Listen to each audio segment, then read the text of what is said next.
Film ini dimulai dengan memperlihatkan dua orang kakak beradik yang sangat senang dengan dunia olahraga ekstrim, di mana cita-cita mereka yang ingin hidup dari olahraga yang menantang serta beradrenalin tinggi. Bahkan tidak jarang mereka harus menantang maut, yang mana aktivitas mereka kerap kali harus bersinggungan dengan pihak yang berwajib. Hingga pada suatu hari, berkat aksi-aksi mereka yang kerap kali mereka upload ke YouTube dan medsos yang lain, membuat sang kakak diundang oleh pihak penyelenggara olahraga ekstrim yang khusus menyelenggarakan pertandingan di antara mereka yang hobi ekstrim. Tentunya dengan hadiah yang sangat besar bagi sang juara. Bagaimanakah keseruan serta adrenalin yang dipertontonkan? Inilah alur film.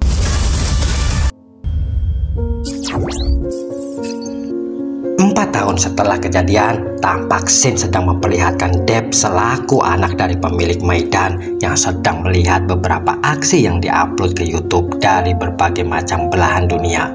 Hingga nampak video aksi dari Sidhu yang membuat Deb sangat begitu tertarik untuk mengundangnya.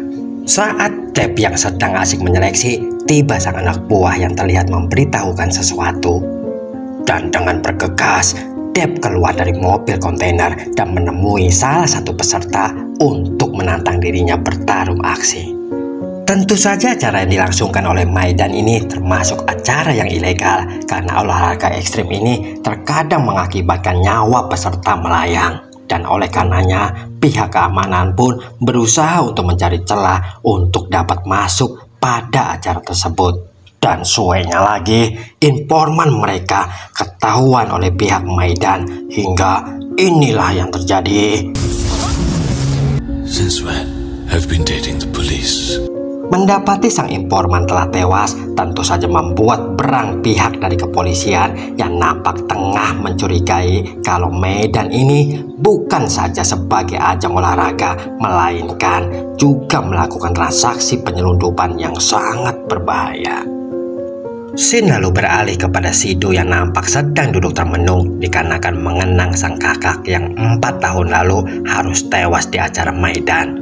Tidak lama berselang, muncul seseorang yang memberikan sebuah undangan kepada Sidhu guna mengikuti pertandingan Maidan. Tentu saja Sidhu segera saja menerimanya. Singkat cerita, tampak Sidhu beserta beberapa orang dari seluruh dunia sudah tiba di markasnya Maidan dan mereka bertemu dengan Deb yang langsung saja memberikan beberapa info terkait dengan aturan-aturan yang harus mereka ikuti selama di Maidan, hingga mereka pun diberikan gelang yang harus mereka pasang untuk bisa dimonitor setiap pergerakannya mereka. Game akan berlangsung menjadi 3 ronde dengan total hadiah 800 juta dan bagi pemenang akan dilipat gandakan hadiahnya dengan menghadapi Deb. Kehadiran para kontestan pun segera saja ramai di jagat dunia maya dan bagi para penjudi sudah mulai mengincar siapa saja yang nanti akan mereka jadikan taruhan. Number 10 is Brother Nihal Dixit.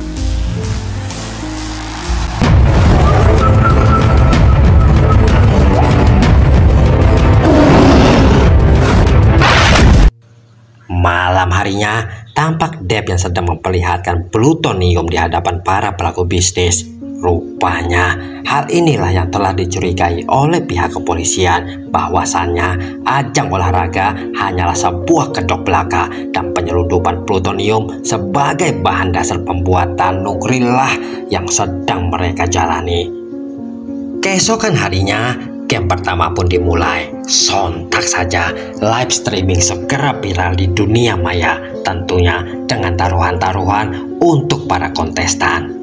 32 peserta dari seluruh dunia yang harus memperebutkan 16 bendera di sebuah truk yang sedang berjalan. Dan Maidan hanya memberikan alat bantu sebuah go-kart bagi peserta yang masing-masing go-kart telah memiliki waktu berjalan yang berbeda-beda dan diiringi dengan jebakan yang sudah terpasang. Whoa! Number 10 is in Superman mode! Untung saja Sidhu masih bisa melanjutkan permainan. Sementara itu terlihat beberapa peserta yang sudah nampak berguguran akibat terkena beberapa jebakan. Dan kembali penonton telah disuguhkan oleh aksi yang telah dilakukan Sido. Mereka pun mulai mendekati truk yang sedang berjalan dan beberapa dari peserta sudah terlihat mulai melompati dan mendapatkan bendera yang dimaksud. Tersisa hanya 3 dari 16 bendera yang ada, sementara kontestan masih tersisa 8 peserta, sehingga di antara mereka harus bertarung untuk segera mendapatkannya. Dan inilah yang terjadi. Malam harinya, mereka pun diajak berpesta dengan sangat meriah. Dan Sid nampak menjumpai seorang wanita cantik di klub tersebut. Dan ketenaran Sid saat ini tentunya sangatlah mudah bagi dia untuk bisa mendekatinya.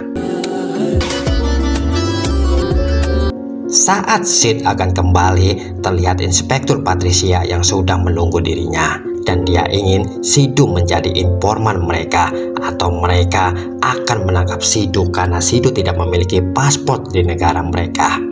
Hal ini tentu saja segera diterima Sido. Berkat informasi yang telah diberikan oleh Sido, pihak kepolisian pun berhasil menggagalkan penyelundupan plutonium. Hingga didapat sebuah informasi yang sangat mengejutkan yang terlontar dari salah seorang sendera. Sin lalu memperlihatkan ke 4 tahun yang lalu, di mana sang kakak selaku pemenang berhak menantang Deb untuk bertarung, hingga sebuah kecelakaan fatal telah menimpa Nihal. Sir, Zack is arrested. Dan betapa sangat marahnya Sido manakala dia telah diberitahukan informasi yang sebenarnya perihal kematian Nihal sang kakak. Hingga inilah yang terjadi.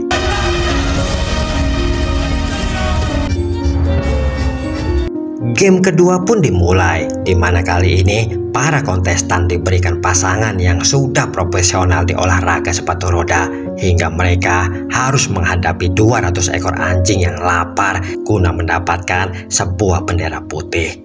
Dan bagi para kontestan yang menyerah, telah disediakan 7 bendera merah untuk bisa menyelamatkan mereka. Dan akibat kejadian kemarin, Sido telah didiskualifikasi dari permainan, yang mana hal ini tentu membuat penonton sangat kecewa mendengarnya. Dan tiba-tiba Sido telah kembali dan dia akan menuntaskan permainan guna menantang Deb di pertarungan final. Sayangnya dia tidak memiliki pasangan, sementara peraturan tetaplah peraturan, hingga Deb meminta kepada para penonton siapa saja yang berani untuk bisa menjadi partnernya Sido.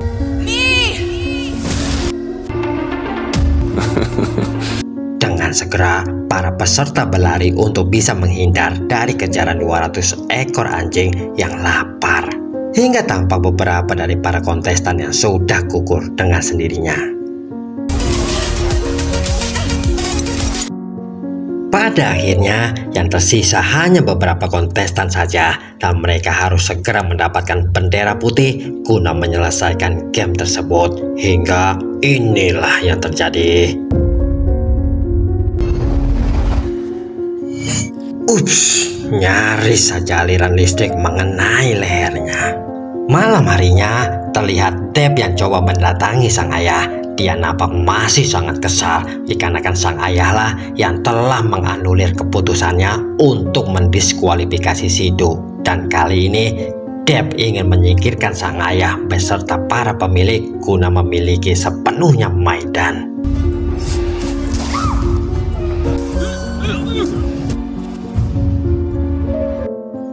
Kejadian itu pun diketahui oleh Sido hingga dia meminta bantuan rekan-rekannya guna mencari keberadaan Mark selaku pendiri Maidan, dikarenakan Mark pastinya mengetahui banyak tentang semua kejahatan yang sudah dilakukan oleh Deb.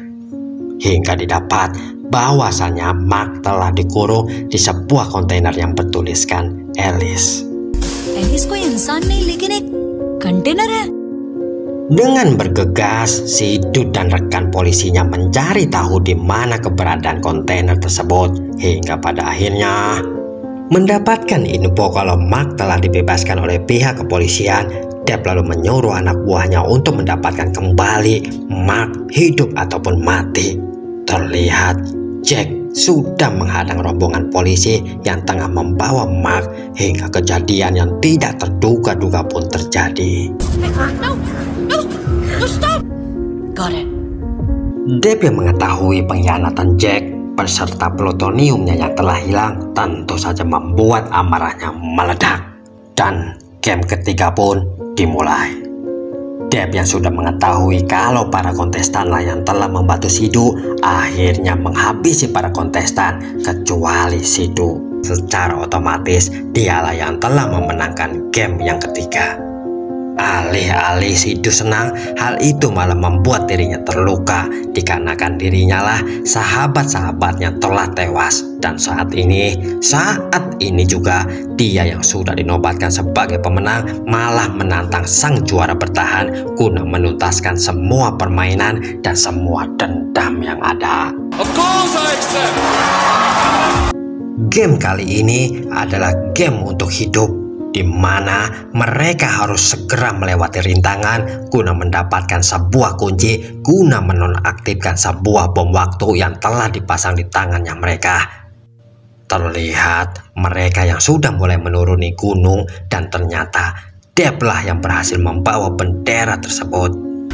Hingga kejar-kejaran pun terus berlanjut dan pada satu kesempatan, oh my god, untung saja Sidu tidak apa-apa hingga dia kembali bangun dan melanjutkan pertarungannya. Sementara waktu tinggal tersisa 6 menit saja dan salah satu dari mereka harus ada yang menancapkan bendera tersebut atau mereka semua akan mati dikarenakan bom di tangan mereka. Dan inilah yang terjadi. Sang juara baru telah hadir. Sidu telah memenangkan game. Tapi Sidu tidak segera membuka bomnya, melainkan mendengar ocehan dari Deb membuat Sidu makin berkobar hingga di sisa waktu yang ada Sidu berusaha untuk menuntaskan dendam. Perkelahian pun berlangsung dengan sangat sengitnya, namun pada akhirnya Sidu lah yang keluar sebagai pemenangnya.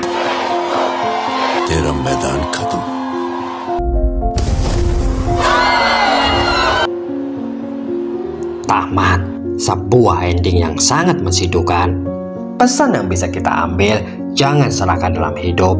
Ingat, keserakahan walaupun di awalnya enak, tapi yakinlah bahwasannya di akhir pasti akan tidak enak. Terima kasih bagi kamu yang sudah menonton sampai akhir. Hingga tibalah saya harus ucapkan Jamek.